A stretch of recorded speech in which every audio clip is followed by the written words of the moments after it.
Welcome back to my channel. If you're new and you've just stumbled upon me, my name is Selena and I love to cook things from scratch, save as much money as possible by making my own food and growing what I can in my part of the world, which is southeast Queensland, and it is a subtropical area.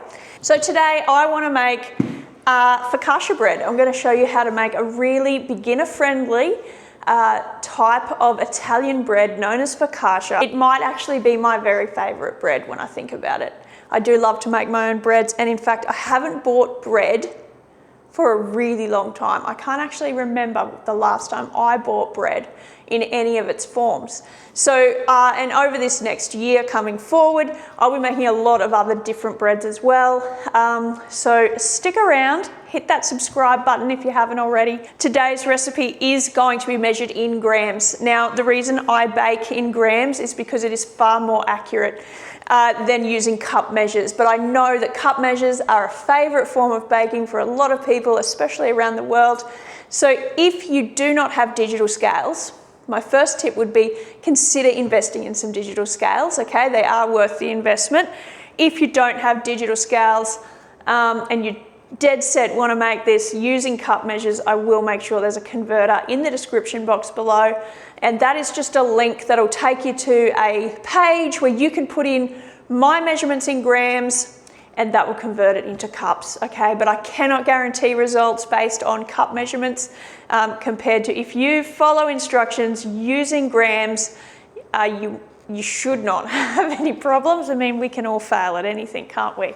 So today's recipe is using really basic ingredients, and it is a bread that can be served as it is. And I love to eat it just as it is, but I also love to use it on side of things like soups, stews, any Italian style pastas. You can just eat it as like breadsticks dipped in garlic butter or olive oil, you name it, you can do it probably with focaccia. Today's focaccia bread is going to be turned into a sandwich. We're going to enjoy it for lunch. This is a great way to feed a crowd. If you have people coming over and you have a little bit of time and you know they're coming, I do recommend making focaccia. And quite often I will make a big batch of focaccia, some side salads, and maybe some roast chicken or something along those lines. And that will feed, you know, a lot of people, and everyone is always satisfied with that as well. So here we go. Let's get into our focaccia this morning. You want your digital scales, set them to 0 with your bowl on top and make sure that is reading 0 with the bowl. So my scales read 0. And in my bowl, there is no kneading, there is nothing fancy and no special equipment required either, just so that you know. In my bowl, I'm gonna do a mixture of bread flour and plain all-purpose flour. You can use either bread flour on its own, plain flour on its own, or a combination of both. I like to do a combination of both, and we want about 300 grams of each flour straight into our bowl.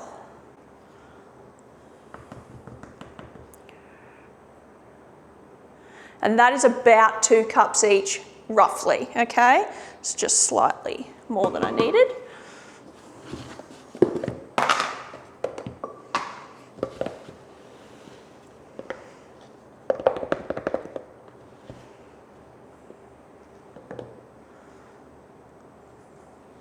Okay.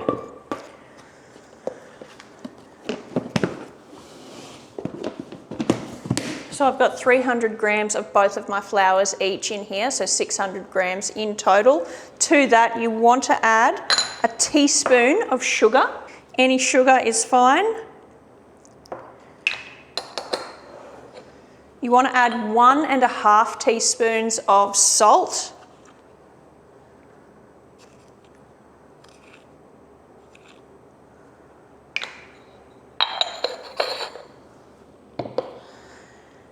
So you want to add 20 grams of a really good quality olive oil. Use the best extra virgin olive oil that you can afford. And you'll get better flavor, because olive oil is the key ingredient along with salt that makes this bread something special, okay? And it's the olive oil that gives it the beautiful crust along with the salt. Now, To me, focaccia is somewhere between pizza and bread. I love it. I just think it's delicious. So straight in here, I'm going to give this a quick stir just to get the salt and the sugar incorporated. We do also want to add some yeast to this, and I will add that now. We want 2 teaspoons of just dry active yeast. Give that all a stir together, all your dry ingredients.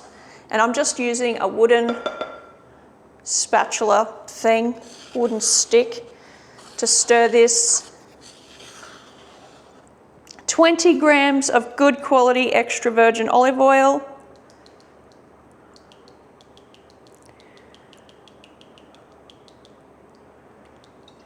All right, to this you want to add warm water. So when you're making any kind of bread dough, if you use hot water, you're going to end up killing your yeast, and that's not going to be what you want to do here. So what you're looking for is warm water. Generally, I go for blood temperature. So I've got some water here, and if I put my finger in it, it should be about the same temperature as my blood. This you want just slightly warmer than that. So closer to the 40, 42 degrees, but we don't want it to be hot. Don't be using hot water. Warm water straight out of the tap is fine. I haven't boiled it or anything like that. But yeah, just get it to be a little bit warmer than your blood temperature. We're wanting to add 540 grams of our warm water. And yes, it is a lot of water. This is a very sticky dough.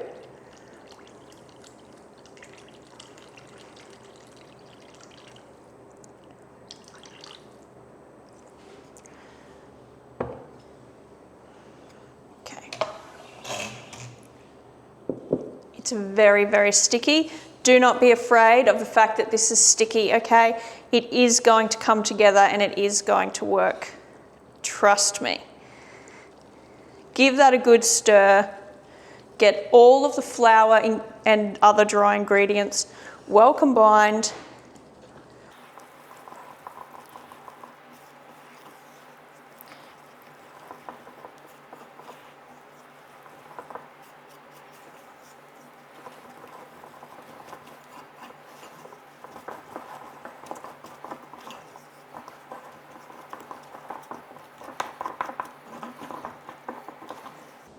All right, there you go. It is sticky, you can see that, but all I've done is give it a stir, get all that flour fully hydrated. This is what is considered a high hydration dough, and that just means that there's a lot of water in a percentage form compared to dry ingredients. All right.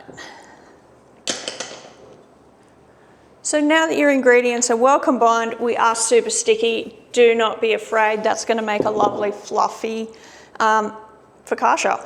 Get yourself a clean tea towel and you want to cover that and let it rest. It's only going to need about 5 minutes. We're just going to let this rest for about 5 minutes.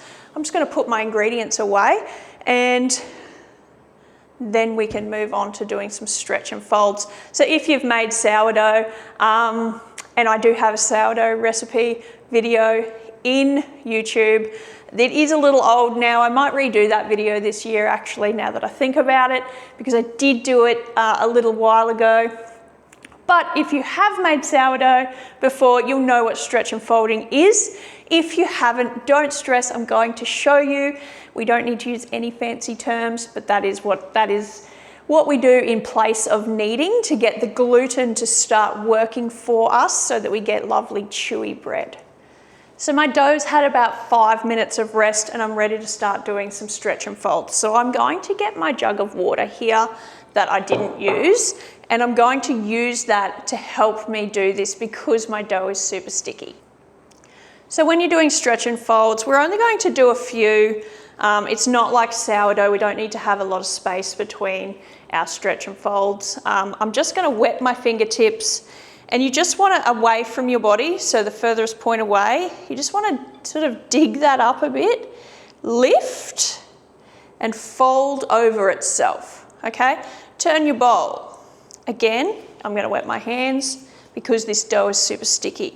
The point furthest away from me, I'm going to lift and fold over itself. Now I left some dough behind there, so I'm actually just going to scoop that over, because I do want to try and maintain some integrity to this dough.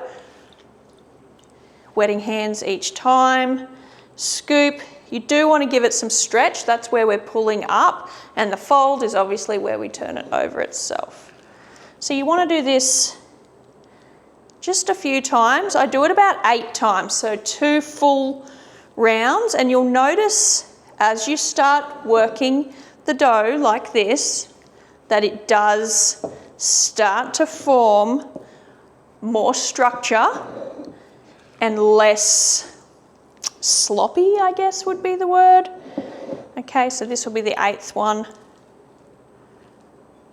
And as you can see, it's starting to form a little bit of a ball. I'm going to wash my hands, pop my tea towel back on and let that rest for about 3 minutes. All right, so it's been about 3 minutes. Uncover your dough, and again, stretch and fold 8 times. Wetting your hands when necessary. So this is the same process if you do want to make sourdough and you feel intimidated by some of the words that they use when they are all the instructions for sourdough. This is stretch and folding. So we just want to lift and we're folding it back over itself. So that's 4.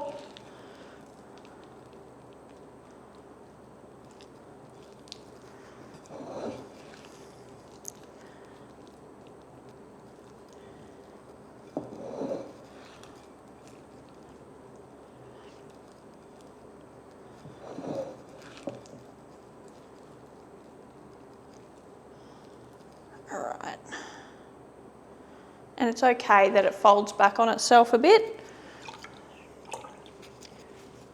Right, give that another 3-minute rest.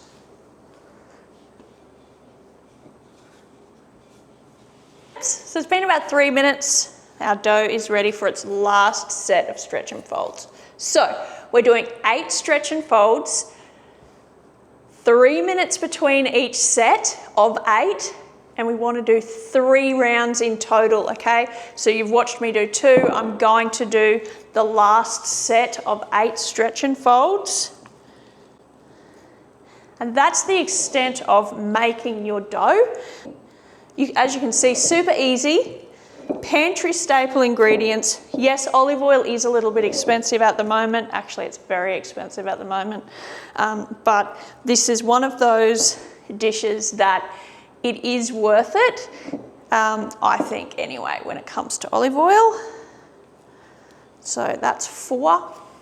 So whilst talking to you, I have done 4 stretch and folds. So this is my 5th, and as you can see, we are really forming a bit of a ball now, despite it being a jiggly ball.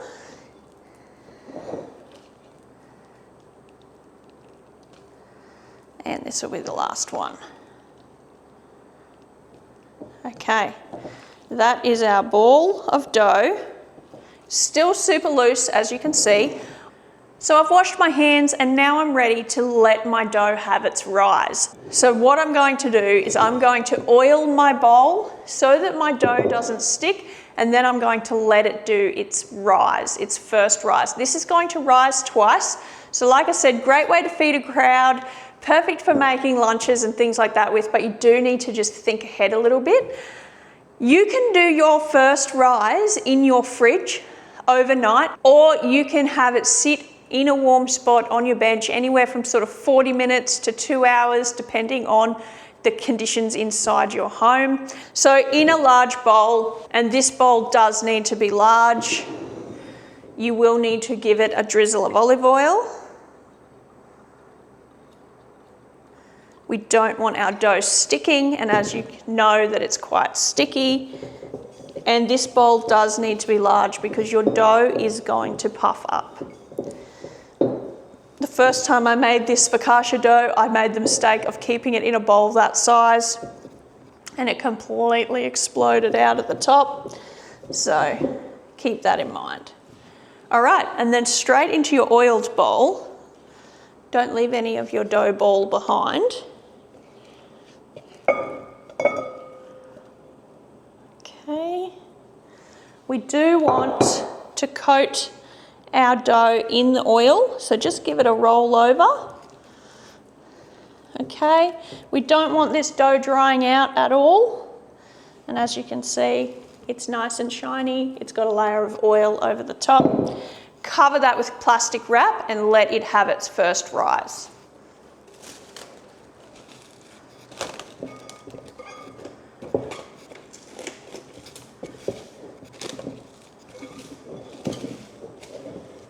Because I don't need this focaccia today, mine is going to have its first rise in my fridge. You can leave it in your fridge anywhere from like 12 hours, overnight, even up to 2 days. It will be fine living in your fridge as long as it's well wrapped and it does have that oil on the top of it. So you can pre-make this in advance a couple of days beforehand as well if you know you're going to need it. I'm going to put that one in the fridge and continue working through this video with the one I made yesterday. So once your dough has had its first rise, either on your bench top or in the fridge, it's ready now to have its second rise. And I'm just going to show you, this has been in my fridge overnight. And you can see we've got some beautiful big bubbles popping up in there. That is exactly how I want my dough to look at this stage. This is ready for its second rise. Now, its second rise is going to take place in the pan you're going to cook your focaccia in. I'm going to be using this large roasting pan. I will leave the measurements in the description box below as to what size pan this is.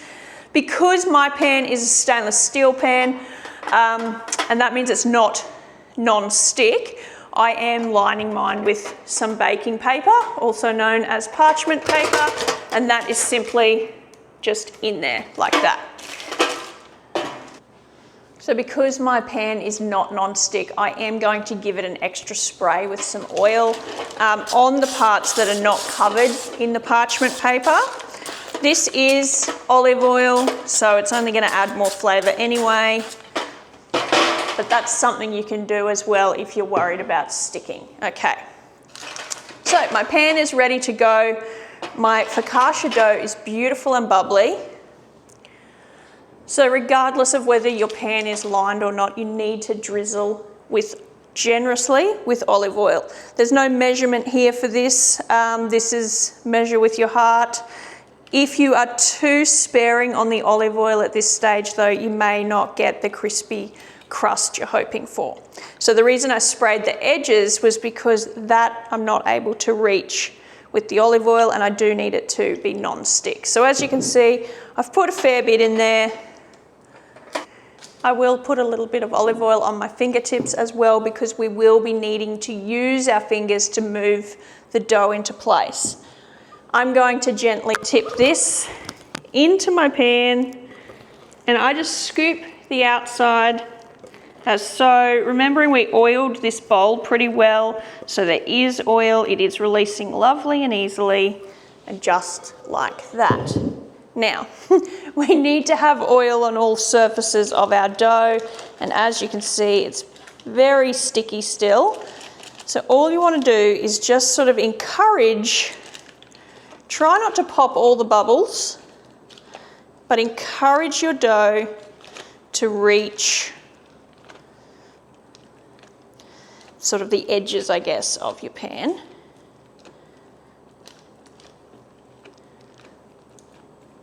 All right. If you don't have oil on the top of your focaccia, add some to the top. It does contribute to what this bread looks like and tastes like. So I'm just encouraging by pushing. I want to keep it even as well.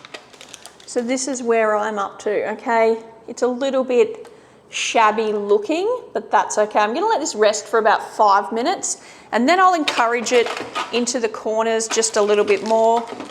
So now that my dough's had a bit of rest, it doesn't matter if it doesn't reach all the way to the edges, but I am going to try and just encourage it just a little bit more. And then what we need to do is cover this and let that have its second rise. Now the second rise can take anywhere from sort of an hour to 4 hours, depending on your conditions in your home. You want this to be somewhere warm, so not in the sun, all right? So a warm spot in your kitchen is perfect. We want this to start getting some bubbles and the yeast to wake back up, because ours was in the fridge. If you're making this and you didn't rest your dough in the fridge and you rested it just on the bench somewhere, it probably won't take quite as long to go through the second rise process. So I'm going to bring you back. We're just going to cover this and let this have its rest for a couple of hours. It'll probably take, because mine is quite cold still, maybe 2, maybe 3, and see how we go from there. So while my dough is resting, having its second rise, I'm going to get all my bits and pieces organised for how I'm going to top my focaccia.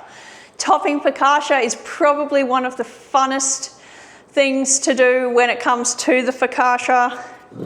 Between that and dimpling it, I mean, look, it's just a joy. Making focaccia is just a joy. It's a joy to eat, it's a joy to make, and it's a joy to decorate. So for mine, I'm going to do onion and rosemary and oregano, because I've picked some this morning out of the garden, and garlic, and of course sea salt. So you have to have olive oil and you have to have sea salt. You don't actually have to put anything else on top of your focaccia, but if you've seen pictures floating around the internet, it was viral I think about a year ago, where people were making pictures with their focaccia using vegetables. So when it comes to making focaccia and decorating it, you can use any number of vegetables, you can use herbs, you can use flavoured salts, you can vary the thickness of your focaccia, so you could use a smaller pan to get a fluffier focaccia, or a larger pan to get more of a pizza base almost thickness. To remember though, when you are making your own focaccia, is you do want a pan that has sides on it. So it doesn't have to be a roasting dish like I used. It could be a sliced tin or some other pan. As long as it's got an edge that's going to hold your focaccia, you will have success. So I'm going to start chopping some onions, getting my herbs ready, and I might put some olives on this as well.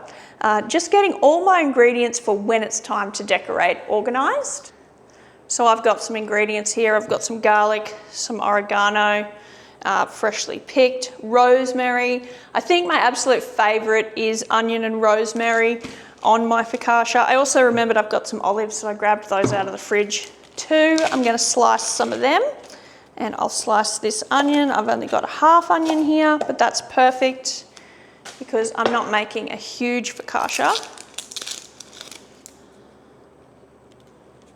And I will also get my chicken cooked, because I'll be making mine into a sandwich today.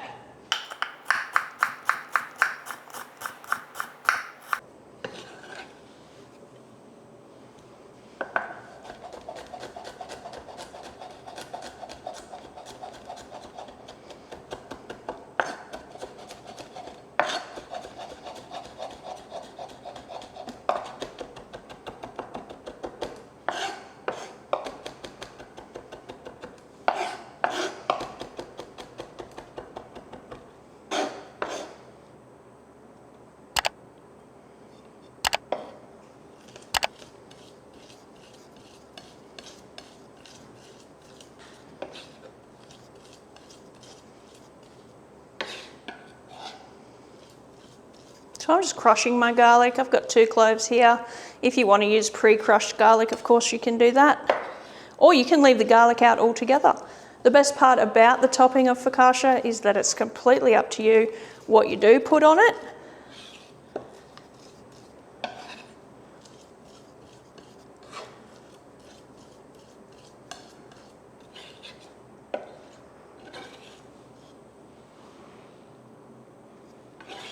And this is just a jar of mixed Mediterranean olives, and I'm going to use all the varieties.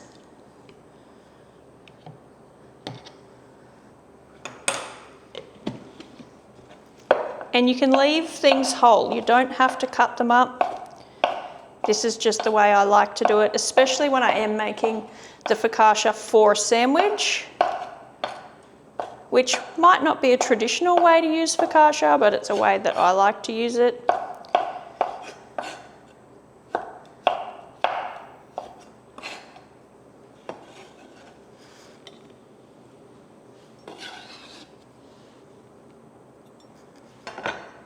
So there's my little tray of bits and pieces ready to go.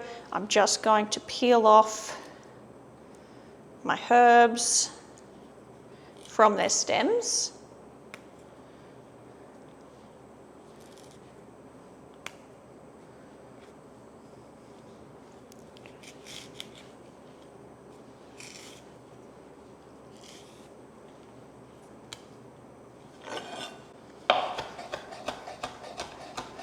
And I don't want my herbs to be too fine, so I'm just going to give them a rough chop.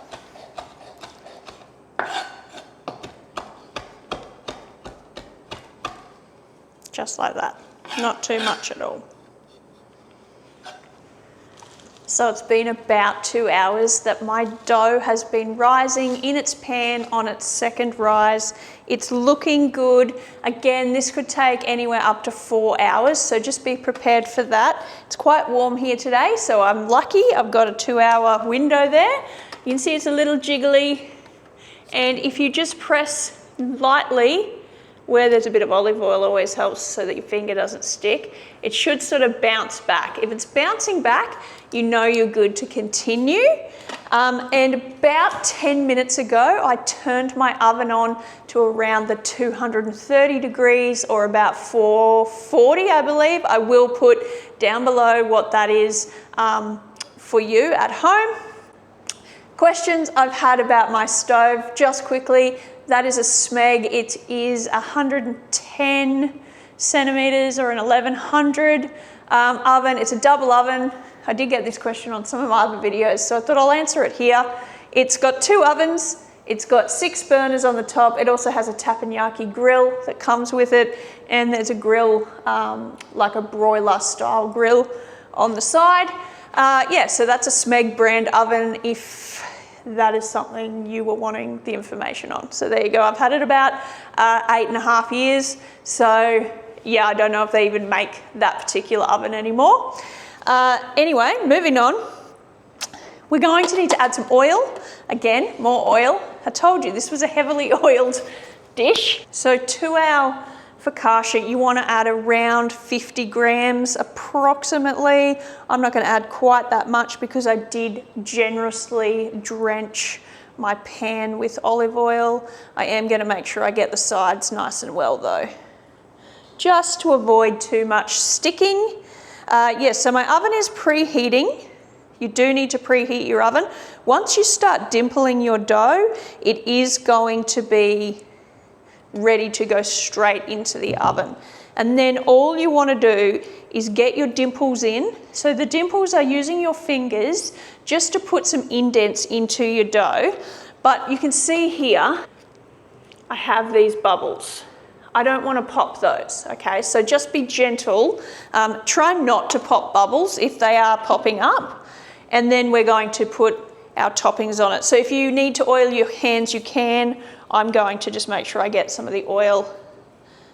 And then you just want to dimple. This is the fun part. It's very squishy, very therapeutic to do this.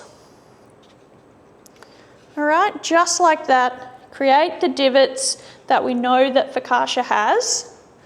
Give my hands a clean. To the top of that, you definitely want to add some sea salt, and I will be. I'm going to put my salt in last. I'm going to start with my onion, and I just like to give my onion a bit of a massage just to get the onion juices moving, and also it separates any that have stuck together. You want to decorate your focaccia however it is you want to do it.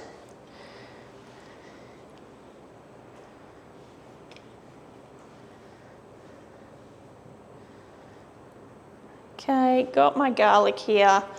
You can also put your garlic in the olive oil if you're wanting it sort of dispersed a little more evenly. And then we've got our herbs.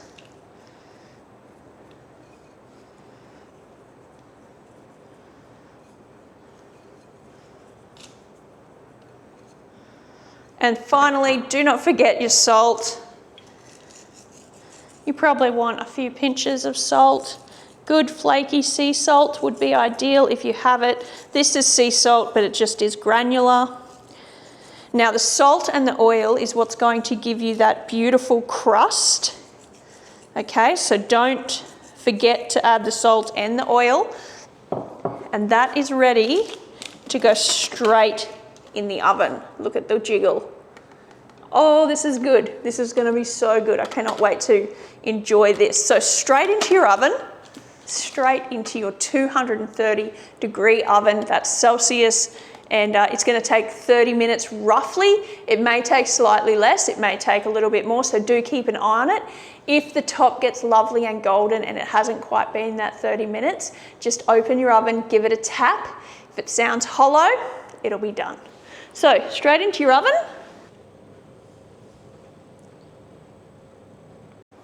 And I'm going to tidy up while I wait for that to come out. Straight out of the oven, there it is. Now, how do you know when this is cooked? You'll see it's starting to come away a little bit from the edges. All right. Okay, so try and avoid leaving your focaccia in its pan for more than 5 minutes, because otherwise it could get like a soggy base. This smells so good. I want to show you. Give me one sec. Do you hear that? See how it's bouncy?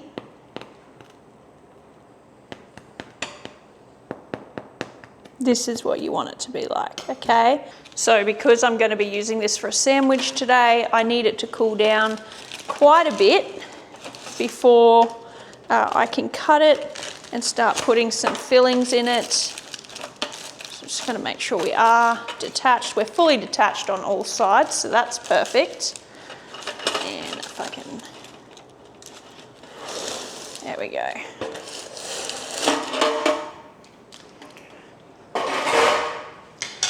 Wasn't the most graceful exit, but there you go. Beautiful focaccia. It smells incredible. This focaccia smells incredible. So I'm going to be making mine into a sandwich. I've got some fillings here, just some chicken, some lettuce, and a bit of cream cheese with some basil and sun-dried tomatoes. That's what I've got going into my sandwich. I'll show you that at the very end. But that's focaccia. That is how it goes. And I made one large one, which, you know, this will feed a crowd. Okay, thanks so much for spending time with me in the kitchen today. I do hope that you did enjoy this video, and that if you haven't made focaccia, definitely give it a go. This is beginner friendly. It just takes a few hours of your time, but it's not like working hours by any means. You can get other things done in the meantime. Have a fantastic week. Don't forget to hit the like and subscribe button. Share this one with your friends. There's nothing better than making your own food, but it's even better if someone else makes it for you. So don't forget to share it. Have a great week and weekend, and I'll see you next time. Bye.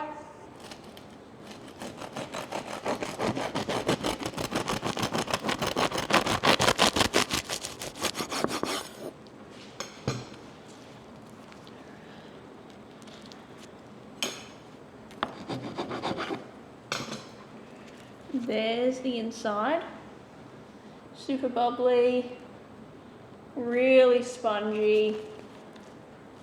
Oh, she's hot, very hot.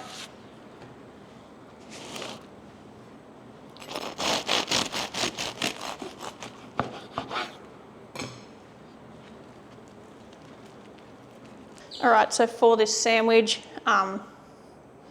yeah, I'm just putting whatever I feel like on it, and I've got some cream cheese here, and it's just got some sun-dried tomatoes and some basil mixed through it. Oh, that crunch sounds so good. Okay, just going to put some lettuce on here, a little bit of capsicum, and I've got some grilled chicken that I grilled earlier. You could put anything. I mean, it's a sandwich. There we go. Bit of a focaccia sandwich for lunch. Delicious.